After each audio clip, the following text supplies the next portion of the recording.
Hey, it's Sela Social Studies. Hey guys, welcome back to Sela Social Studies.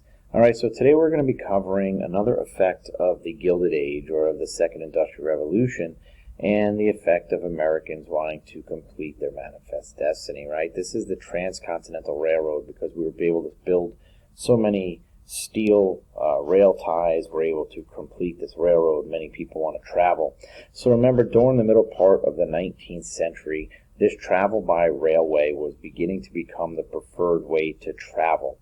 And by the 1860s, there was about 30,000 miles of railroad track that spread primarily across the northeastern part of the United States, with about 30%, or about 8,000 miles, laid in the southern part of the United States. Remember that manifest destiny was strong in the American psyche, and about 400,000 people took that long wagon train on the Oregon Trail that would take 6 months to travel the 2,000 miles from Independence, Missouri out to Oregon or California. And this was a dangerous and deadly passage, and it would soon become a thing of the past. So around 1830, there was talks about a railroad stretching from the east to the west, and it began to circulate among the merchants and Congress, but it didn't really pick up much steam. Haha, get what I did there? Much steam. It wasn't until the Civil War and a need for this railroad that traveled out to the west that the talk really turned into action. And as a demand for the Transcontinental Railroad, which basically just means coast-to-coast railroad, these surveyors found a path through the Sierra Nevada mountains, and they began to plan. So between the years of 1863 and 1869, we built the Transcontinental Railroad, and it's this Transcontinental Railroad that connected the East Coast and the West Coast of the United States. It provided Americans with a much faster, cheaper, and safer way to travel from the east to the west. It also offered merchants a faster and much cheaper way to ship their goods from city to city, which allowed them to reach areas that were previously unattainable. Lots of items like supplies, food, mail, trade goods, and people can now travel across the country in just a few days. So in addition, the railroads agreed to carry mail and U.S. troops across the country at a lower cost. So what about building the railroad? Originally, there were two main routes chosen for the completion of the Transcontinental Railroad. A route that was popular among the settlers was the Central Route, and because this is the one that followed the Oregon Trail, it was familiar to many of these travelers. They knew what they were getting into. It would start in Omaha, Nebraska, and it would finish in Sacramento, California. The other route, the route that actually Congress approved, was what we call the Southern Route. And the Southern Route stretched across Texas and New Mexico and would finish all the way in Los Angeles, California. This route had a much more favorable geography than the Central Route.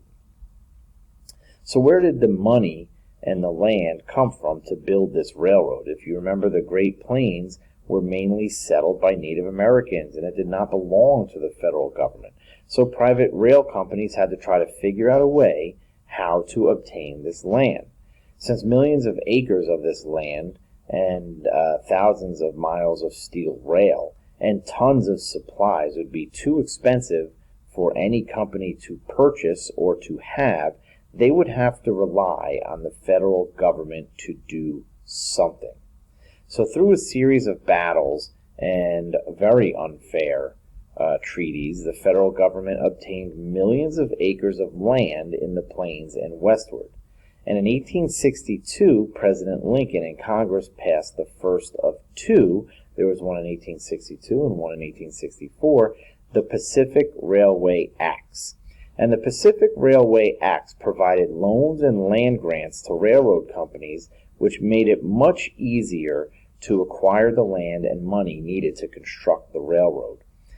The act also laid out the plan to build the new railroad. It stated that there were to be two main lines. The Central Pacific would be built from west to east, starting in California, and the Union Pacific would be built from east to west, starting in Omaha, Nebraska. And the two would meet somewhere in the middle. The rail companies were paid by the mile, and they were paid more for building in the rougher terrains like the mountains. So building the railroad was very laborious work. Many Americans were not willing to do this work, which led to a large number of immigrants working on the railroad.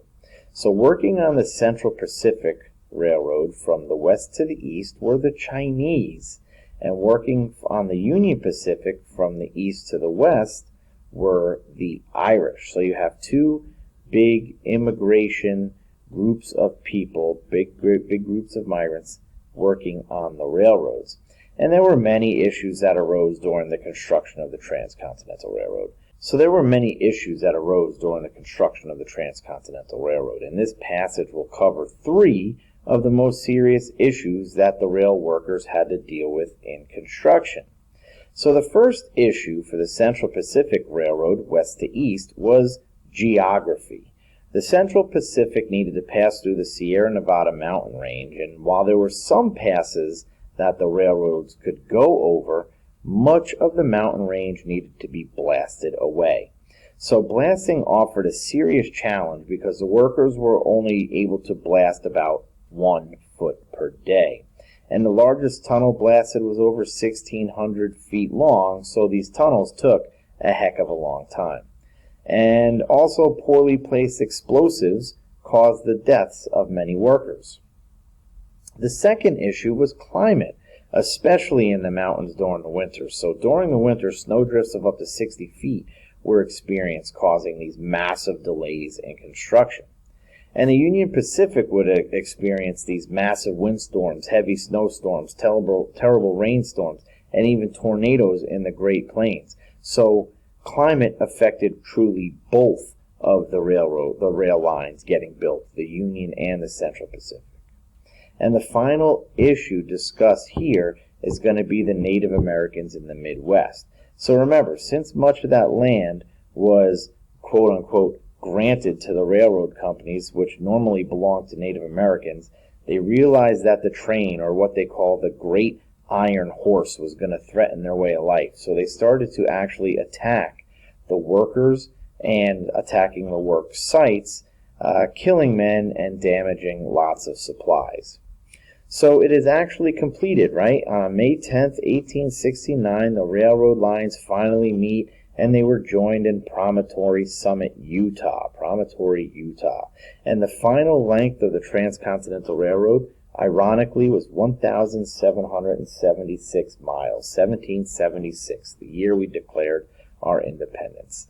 The president of the Southern Pacific Railroad, Leland Stanford, commemorated the occasion by driving a golden spike, which is really a large railroad nail, into the tracks connecting the east and the west. So upon hearing of this final spike, this golden spike being driven into the ground and the railroad being completed, celebrations erupted across the United States. And actually, you can go see this golden spike today at Stanford University in California. And after this completion, companies continued to build railroads throughout the West. So what kind of effects do we have from the railroad? So we have lots of effects of the railroad. The effects were tremendous. There was an economic growth and a population explosion in the West. The railroads provided many things like better, quicker transportation of people and goods. More and more Americans were now feeling the urge to fulfill their manifest destiny and move out to the western part of the country. But the biggest impact of the railroad was through the economy. The railroad quickly became the largest employer in the United States, and it created the largest business in the world, with railroad tracks being laid across the world. There were some other effects as well. Until the creation of the Transcontinental Railroad, many towns were in different times. Literally. It would be like 11:53 in this town, and at the same time in a town 5 miles away, it would be 12:05. There was no reason to be strict on what time it was. But because of the importance of trade, and with the railroad time zones were created. The railroad had to be punctual. It had to keep a strict schedule, and time zones were created to be sure that the locomotive was punctual and on time. The last thing we're going to discuss is the Panic of 1873. So as speculation of the railroad increased, railroad owner Jay Cook's banking firm collapsed, and it was this implosion that really helped spark the panic. And by the 1880s, there were a lot of Western railroad companies that were deeply in debt. So you had only a few that actually started making a lot of money and making a lot of men rich.